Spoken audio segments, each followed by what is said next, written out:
Very good evening to all of you. Welcome you all on our YouTube channel The Learning Garden. I am Dr. Manju.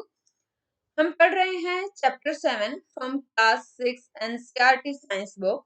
इस chapter में हम different kinds of plant already पढ़ चुके हैं. Then what are the different kinds of the stems, leaves और उनके functions, ये सब हम अपनी प्रीवियस वीडियोस में पढ़ चुके हैं. आज के इस वीडियो में हम पढ़ेंगे रूट के बारे में. तो सबसे पहले हम ये देखेंगे कि प्लांट की रूट कितनी टाइप की होती है और रूट्स के क्या फंक्शन होते हैं. तो हम फिगर 7.13 से पढ़ना शुरू करते हैं.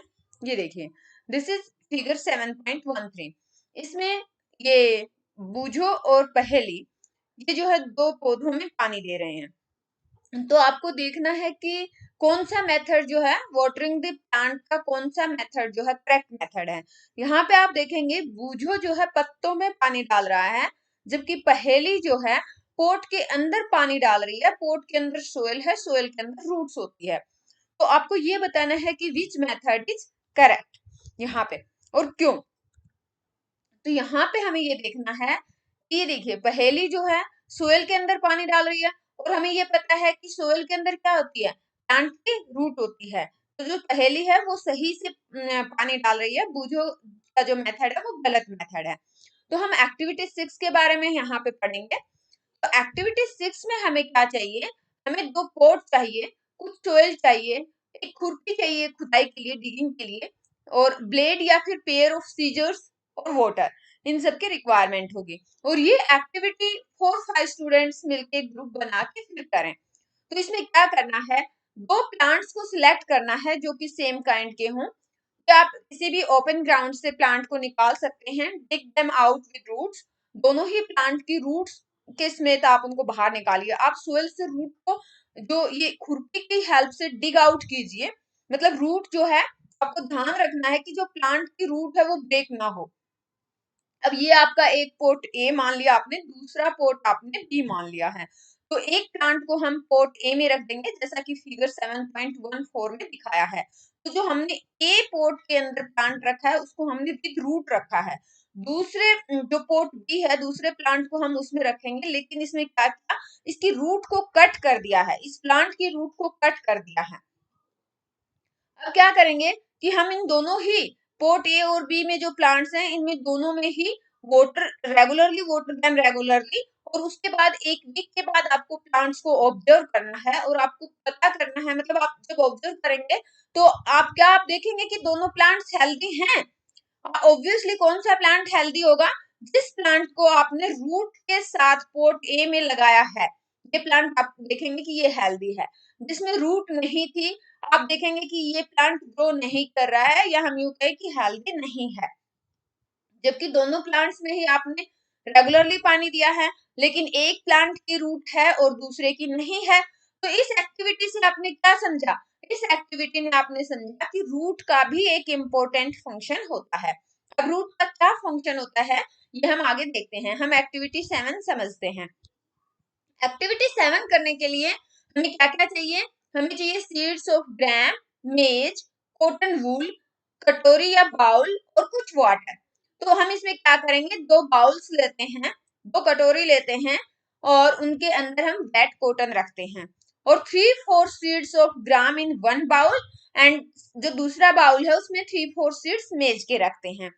अब कॉटन को बार बार गीला करना है by sprinkling water every day until the sprouts have grown into young plant. ये जो sprouts आते हैं ना, तो sprouts आपको ऐसा लगने लगे कि sprouts जो है छोटे छोटे पौधों में ग्रो अप करने लगा है, तब तक आपको उसमें रेगुलरली वाटर डालना है. After a week try to separate the young plants from the cotton. ये जो कॉटन आपने रखी है, एक वीक के बाद इस कॉटन से इन प्लांट्स को आप निकालिए. ये जो फिगर 7.1 दिखाया है, इसमें आप देखेंगे young plants grown on cotton. तो आप ये देखिए कि was it easy to separate the cotton from the roots और why. मतलब देखिए, आप एक तो मिट्टी से आपने रूट्स के समेत निकाले थे प्लांट्स को, तो आपको खुरपी से खोदना पड़ा था. लेकिन कॉटन से आपको खोदने की जरूरत नहीं है, क्योंकि कॉटन उतना टाइटली होल्ड नहीं कर पाएगी रूट को, तो कॉटन से निकालना इजी है. एक्टिविटी 6 में हमने देखा था कि we could not pull out the plants from the soil, क्योंकि वो जो है सोइल में जो रूट है वो टाइटली हेल्ड होती हैं, हमें उनको खोद के निकालना पड़ा था। We dug them out. This is because आपकी रूट कहाँ हेल्प कर रही है? Root helps in holding the plant firmly in the soil, मतलब जो मिट्टी के अंदर प्लांट को मजबूती से पकड़ के रखती हैं। They anchor the plant to the soil, मतलब प्लांट को सपोर्ट करती हैं, मतलब जो रूट्स हैं वो क्या करती हैं कि प्लांट जो है सोइल के साथ अटैच रहे। ये काम किसका होता है? रूट का होता है। तो you have seen that there are different kind of stems and leaves. Previous video में हमने देखा था स्टेम भी अलग अलग तरह के होते हैं, लीव्स भी अलग अलग तरह के होते हैं। तो अब हम क्या देखेंगे, क्या रूट भी ऐसे ही अलग अलग तरह की होती है? तो ये हम देखेंगे एक्टिविटी 8 की हेल्प से। इसमें क्या देखना है, ये देखिए फिगर 7.16, एक ए है एक बी है। तो यहाँ पे हम देख सकते हैं ए में मक्का है, मेज है, और बी में आपका ग्राम प्लांट का ग्राम सीड है। अब आप ये देखिए, जो आपने ग्राम प्लांट का रूट निकाला था कॉटन से, क्या ये उसके जैसा ही दिख रहा है? Do they look like the root shown in figure 7.16 A और दोज इन फिगर 7.16 बी? जो आपने कॉटन में प्लांट उगाए थे और अब ये जो रूट दिखाई है, क्या ये सेम सेम दिख रही हैं? How about the root of maize plant? अब आपको देखिए ये मेज है, तो आपको क्या करना है, ग्राम और मेज लिखना है in the blank spaces in the figure after matching the roots with the figure. तो ये आपको मैच करवाना है। जैसे ए में आप लिखेंगे रूट ऑफ मेज और बी में आप लिखेंगे रूट ऑफ ग्राम प्लांट का। तो in what way are the root of the gram and maize similar? Gram और मेज की जैसे हमने ये रूट देखी, ये तो मतलब आपका जैसे जब ये स्प्राउट जो है प्लांट में कन्वर्ट होना, ग्रो अप होना शुरू हो गया, तब हमने देखा। और ये देखिए ये इनकी रूट्स हैं, तो इन रूट्स में कुछ तो सिमिलरिटी होगी, कुछ डिफरेंसेस होंगे। वो आपको ऑब्जर्व करने हैं कि क्या सिमिलरिटीज है क्या डिफरेंसेस हैं। तो कुछ डिफरेंसेस है वो आपको नोट डाउन करने हैं। तो आपको ये देखना है कि in what way are they different, there seem to be two different types of the root. मतलब आप ये देखेंगे यहाँ पे आपको क्या मिलेगा कि दो अलग अलग तरह की रूट्स होती हैं। There seem to be two different types of the root. क्या ऐसा नहीं है? Are there also other types of the root? आप सोचिए क्या कुछ अलग तरह के रूट भी होते होंगे? तो चलिए अब हम इनको भी थोड़ा पढ़ते हैं। इसके लिए क्या करना है, एक ओपन ग्राउंड में जाइए जहाँ पे बहुत सारे वाइल्ड प्लांट्स होंगे। तो आप कुछ वाइल्ड प्लांट्स को डिग आउट कर लीजिए और जो रूट के साथ जो सोयल चिपकी हुई है उसको वॉश कर लीजिए और इनको ऑब्जर्व कीजिए। तो आपको क्या मिलेगा मतलब आपको ये ऑब्जर्व करना है जितने भी आपने प्लांट्स डिग आउट किए हैं क्या उनकी सबकी रूट एक जैसी है? चलिए अब हम फिगर से देखते हैं। ये फिगर 7.17 में देखेंगे तो इसमें ए में दिखाया है टैप रूट और बी में दिखाया है फाइब्रस रूट। तो ये तो क्लियर है कि अलग अलग तरह की रूट्स होती हैं। अब for the roots of the kind shown in figure 7.17 A, यहाँ पे जो मेन रूट है, ये जो मेन रूट दिख रही है इसको हम बोलते हैं टैप रूट, और जो छोटी छोटी रूट की ब्रांचेज है, मेन रूट की जो ब्रांचेज है उनको बोलते हैं लेटरल रूट्स। और plants with root as shown in figure 7.17 B, इसमें कोई मेन रूट नहीं होती है, सारी रूट एक जैसी होती हैं, इनको हम बोलते हैं फाइब्रस रूट्स। तो अब आप देखेंगे कि आपने बहुत सारे जो वाइल्ड प्लांट डिग आउट किए थे तो उसमें आप देखेंगे कि कुछ प्लांट्स जो है जिनकी टैप रूट होंगी और कुछ प्लांट ऐसे होंगे जिनमें फाइब्रस रूट होंगे। तो आपको ग्रुप बना लेना है, दो ग्रुप में प्लांट्स को सेपरेट कर लेना है। तो ग्रुप ए में आप वो प्लांट्स रखिए जो टैप रूट रखते हैं और ग्रुप बी में वो प्लांट रखिए जिनकी फाइब्रस रूट है।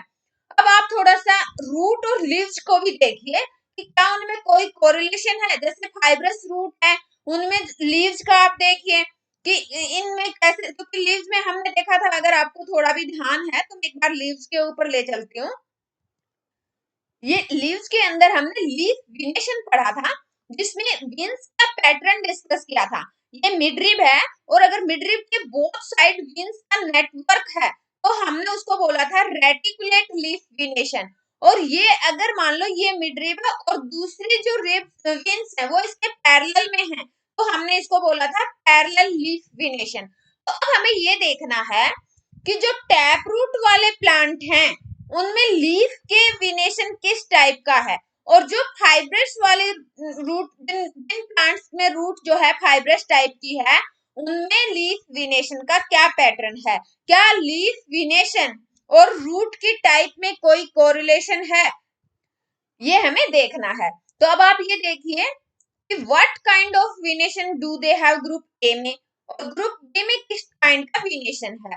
तो अब आप नोटिस करेंगे कि जो लीफ विनेशन और जो रूट टाइप है प्लांट में वो एक दूसरे से रिलेटेड हैं। अच्छा, तो यहाँ पे आप क्या नोटिस करेंगे कि लीफ विनेशन जहां पे आपकी टैप रूट है वहां पे रेटिकुलेट लीफ विनेशन है, और जहां पे आपकी फाइब्रस रूट है वहां पे पैरेलल लीफ विनेशन है।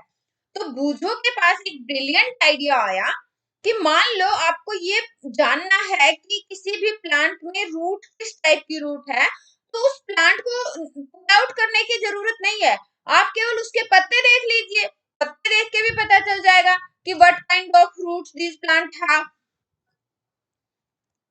तो यहाँ पे बच्चों को क्या काम करना है, एक टेबल बनानी है, टेबल 7.2 में। इसमें आपको क्या करना है, कॉलम फर्स्ट में आप नेम ऑफ प्लांट लिखिए, सेकंड कॉलम में इस पर्टिकुलर प्लांट में किस टाइप का लीफ विनेशन है वो नोट डाउन कीजिए, और थर्ड कॉलम में क्या टाइप ऑफ रूट है वो आपको लिखना है। तो आपको पैटर्न और अच्छे से समझ में आ जाएगा, और आप जो है ये जो लीफ पैटर्न है और रूट की टाइप है उसको आप मैच करवा पाएंगे। तो can you match the type of leaf venation and type of root for some plants that you have studied in all activities so far.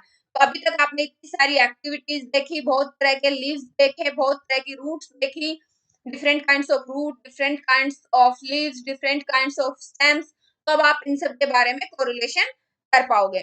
तो यहाँ पे आपने, यहाँ तक आपने क्या सीखा कि रूट्स जो है वाटर और मिनरल्स अब्जॉर्ब करती हैं, कहां से अब्जॉर्ब करती हैं, सोइल से, और फिर स्टेम इनको क्या करता है, कंडक्ट करता है, स्टेम फिर रूट से वाटर और मिनरल्स को पहुंचाएगा लीव्स तक और प्लांट्स के जो अदर पार्ट्स है वहां तक।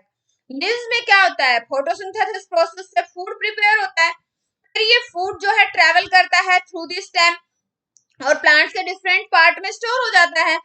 इवन आपने देखा होगा कि वी ईट सम ऑफ बीज एज रूट्स, कुछ प्लांट्स को हम रूट्स, कुछ प्लांट्स के रूट खाते हैं, जैसे कैरेट है, रेडिश है, स्वीट पोटैटो है, टर्निप एंड टैपियोका।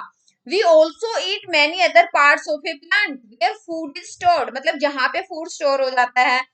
तो अब आप क्या देखेंगे कि अब इससे आप क्या कंक्लूजन निकालेंगे, आपका कंक्लूजन ये होगा कि stem is like a street with two way traffic, जैसा कि फिगर 7.8 में दिखाया है कि stem as two way traffic street. तो क्योंकि ये देखिए ये रूट है, रूट से आप रूट जो है सोइल से क्या लेंगे, वाटर एंड मिनरल, और फिर उनको ऊपर पहुंचाने का काम कौन करता है, लीव्स तक और प्लांट के सभी पार्ट्स तक, स्टेम। तो स्टेम ने रूट से ट्रांसपोर्ट किया वाटर एंड मिनरल्स, और फिर लीव्स में जो फूड प्रिपेयर हुआ वो भी स्टेम के थ्रू रूट में या प्लांट्स के बाकी पार्ट्स में आया।